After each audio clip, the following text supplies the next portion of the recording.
Practice does not make perfect. What? Yeah.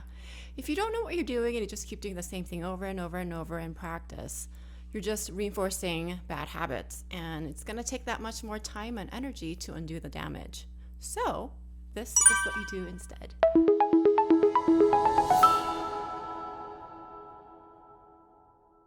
Hey guys, welcome to Love and Sing with Hannah, a place where you can sing without feeling judged and embrace self-love. I am Hannah, and today we're going to talk about what sets great singers apart from good singers. But before we get into it, I would love it if you could like, subscribe, and hit the bell. So let's get to it. When it comes to practicing, the duration of your practice isn't as important as the quality of your practice. And I came up with an acronym to help you remember the steps to a good practice. It's called IFI, I-F-I. The I stands for identify the problem.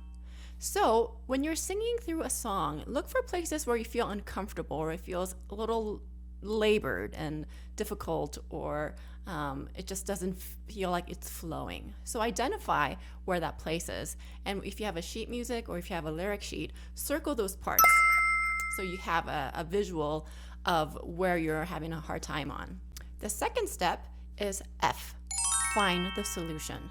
So if you're having a problem, let's say leaping from a low note to a high note, check your support, check your consonants, check your vowels, and check your placement, and see if you can come up with a solution that works. And this takes slow practice that requires a lot of attention, and this is what quality practice is like. So you identify the problem, find a solution. And this is where your teacher comes in handy, because you're paying your teacher to identify the problem for you and offer a solution. And when you're in a lesson, make sure you take notes when your teacher offers you a solution.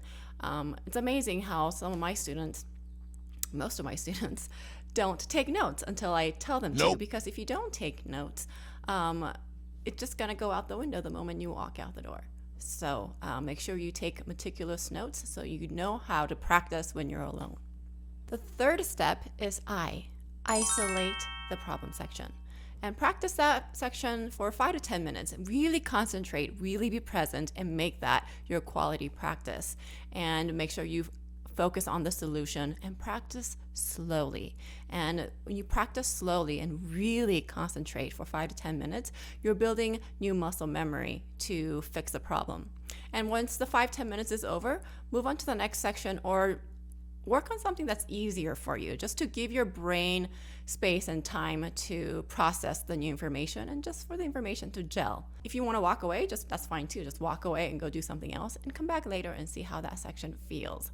And if you're a mom with a bunch of kids, or if you work for full time, and if you don't have a ton of time to practice, like half an hour or an hour, these 5 to 10 minutes of quality practice will make a huge difference.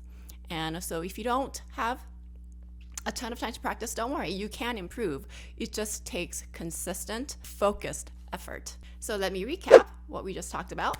The acronym for really good quality practice is IFI, I-F-I. Identify the problem. F, find the solution. I, isolate that section.